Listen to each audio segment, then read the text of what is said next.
name is Jeff Hulett. I'm a decision confidence builder. I'm a behavioral economist and have been in banking and financial services most of my career.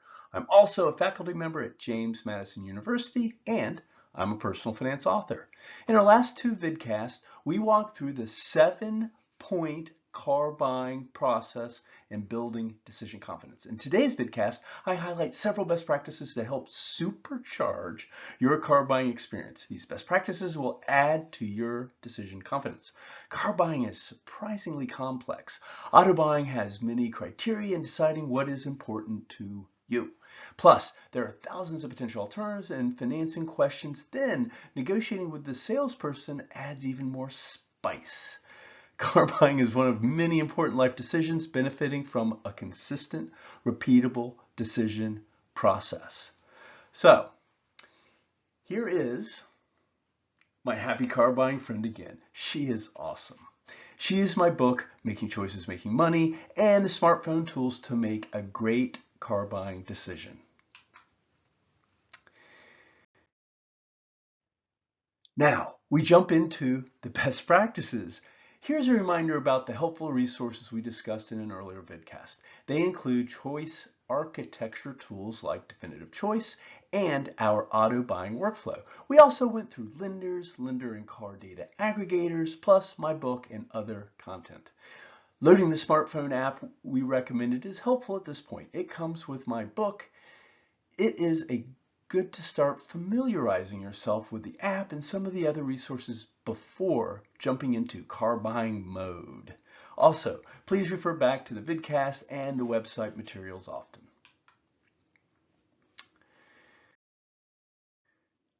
Our first best practice is to build multiple credible used car purchase alternatives before leaving to inspect cars in person. This is another example of how our decision process mantra, the order of operations matters.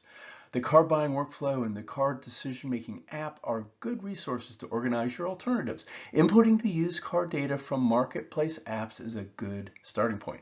If auto financing is needed, now is the time to line up the auto loan. You should strive to start with around 10 or so alternatives.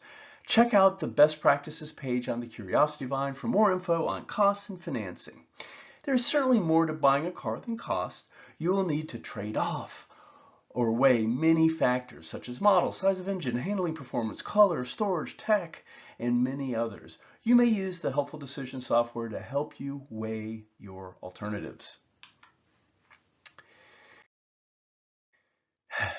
Our second best practice is to develop BATNAs for negotiating. You remember that word BATNA? We talked about it a few vidcasts ago. The BATNA is all about our own negotiating psychology. Remember, the BATNA stands for the best alternative to a negotiated agreement, or BATNA. Knowing we have credible alternatives means that we will not feel boxed into a particular car if its benefits turns out to be less than originally believed. In the negotiating process, always, A, let the auto dealer know you'll be comparing several cars from several dealers. And then B, be respectful. And C, ask lots of questions. And D, most important, be willing to walk away. In this article, we suggest not engaging the car sellers, like an auto dealer, until step 5. This assumes you can do most of your data shopping from your computer or smartphone. Some people are more visual. They feel the need to see the product live to gather information. There's nothing wrong with just looking in a dealer showroom or a car lot. Just be sure you let the salesperson know that, yes, you're just looking. And then the third best practice is to call ahead and validate or curate the key information. This may be a great teller signal. If a seller is unwilling to provide that information, this is a signal. You should walk away and go to the next car. If you get to the seller and the car is not as represented, this is a great signal. You should walk away and go to the next car.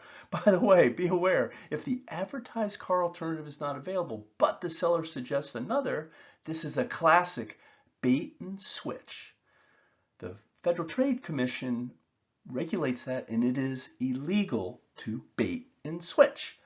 but that happens, so you have to be careful. Yet another tell that you should walk away and go to the next car. Our fourth best practice is about the pre-purchase inspection. At this point, if the car meets your expectations, take it to a trusted mechanic to get a pre-purchase inspection. Having a qualified independent perspective is critical.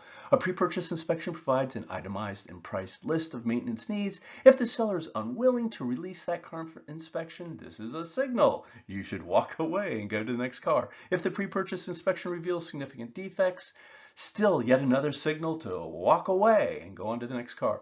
Now, you can see why it's important to have a robust set of alternatives. There may be much walk-in going on, okay?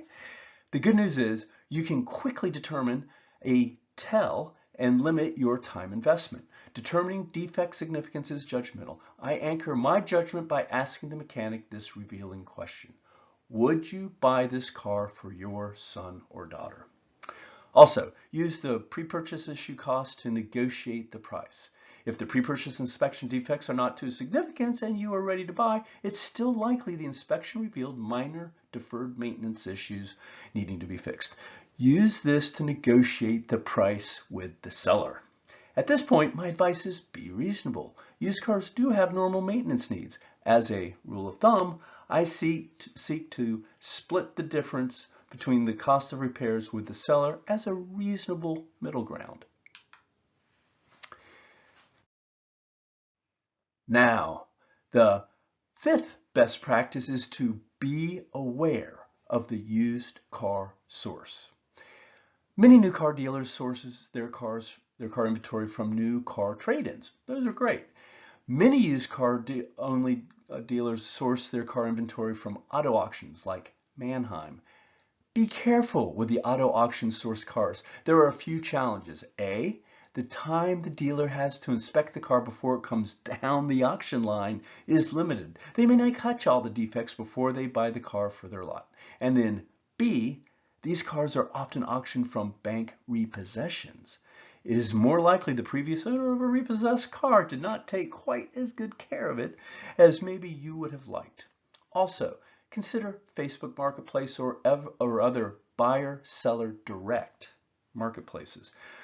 Buying directly from the previous owner likely provides a higher quality car source. Rarely do repossessions get sold on direct marketplaces. This wraps up our car buying series. What a great month it's been.